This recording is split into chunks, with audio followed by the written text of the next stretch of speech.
Howdy y'all, it's Russell back with Gwinnett Lawns in beautiful and very gloomy Atlanta, Georgia. Today is March the 10th, 2023, and on today's video I want to go over I'm going to call it my almost end of season review for the Ballard Ripper blades that I installed back in fall for the leaves. So I just sharpened them, and these are what they look like. These things are extremely durable, very, very durable. These have exactly 50 hours on them. So I don't know what 50 hours of crunching up leaves and sticks is compared to. These have 59 hours on them. These are the blades I normally use, like the factory ones.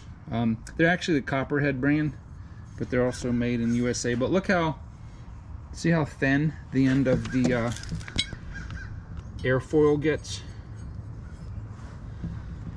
And that's why I usually end up having to replace these. I get about 75-80 hours out of these with grass. But the Ballard blades are quite a bit thicker than the Copperhead, just from the start. And I am sure that because they're serrated on the end, they're just not wearing, really. Maybe just a tiny bit on the tip, but they've done really, really good. I'm very pleased with them. I can certainly tell that because they've got the slots in there, they don't have as much lift as these. These are high lift blades, but that's okay because their main purpose and focus, let me get some of this dirt off this lens. Main purpose and focus was to basically destroy leaves, and they do a phenomenal job on that. So Monday the 13th is when mowing season officially starts full time back for me. I delayed it 1 week. Normally I would have started the second week in March. This time I'm waiting, or actually the first. Yeah, I would have started the first week of March. So I'm kind of delaying it by 1 week. And there's no rhyme or reason.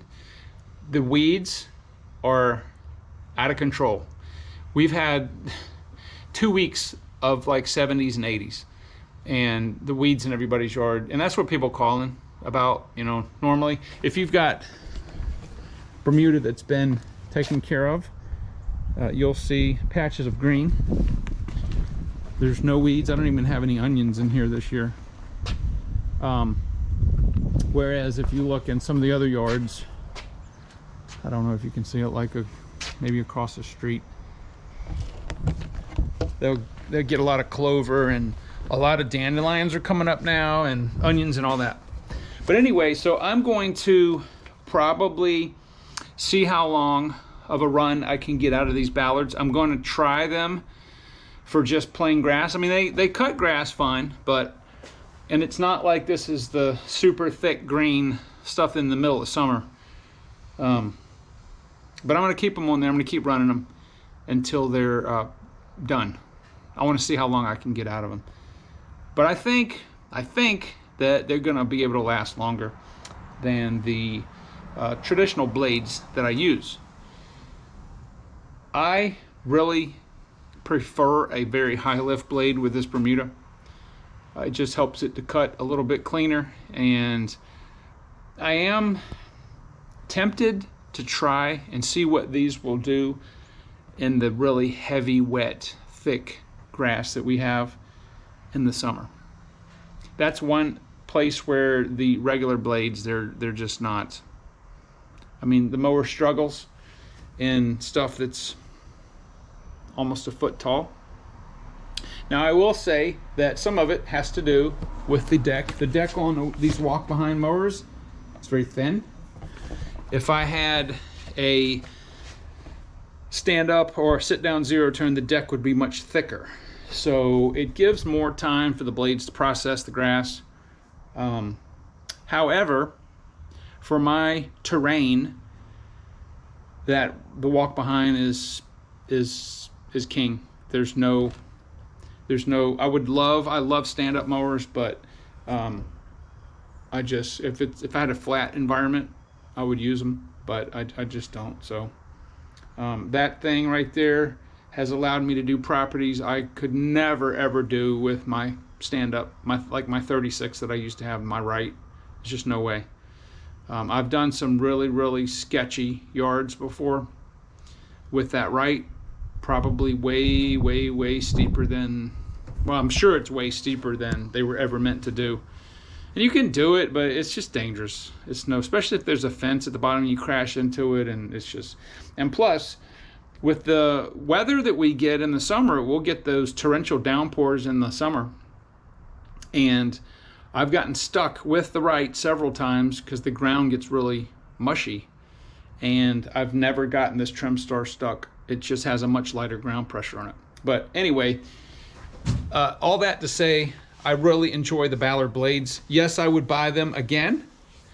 And I am planning on buying another set for the fall when it comes. So, yep, I just wanted to give you guys an update. If you're thinking about them, definitely. I don't even think these are made. I don't believe these are made in the USA. I don't think they are. Usually it's stamped on there. I could be wrong, but they're good blades, man. They're good blades. They cut good, and so far they're lasting. They're very durable. So anyway, with that being said, I am going to do my rare scrape of the deck. I'm going to get everything ready for Monday so I don't have to fiddle with it over the weekend. I did want to show you guys one thing. So this is my my blade sharpening station. I just got 2 concrete blocks that are C-clamped together. I was doing it on on the bench. I clamped the sharpener in the vise, and it leaves this horrible residue everywhere. So that's not cool. I've got to clean all that up.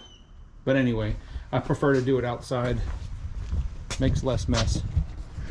Anyway, so hopefully that'll help you. And if you're interested in using those Ballard blades, I would definitely tell you to give them a shot for your environment. So with that being said, I will talk to you guys on the next video.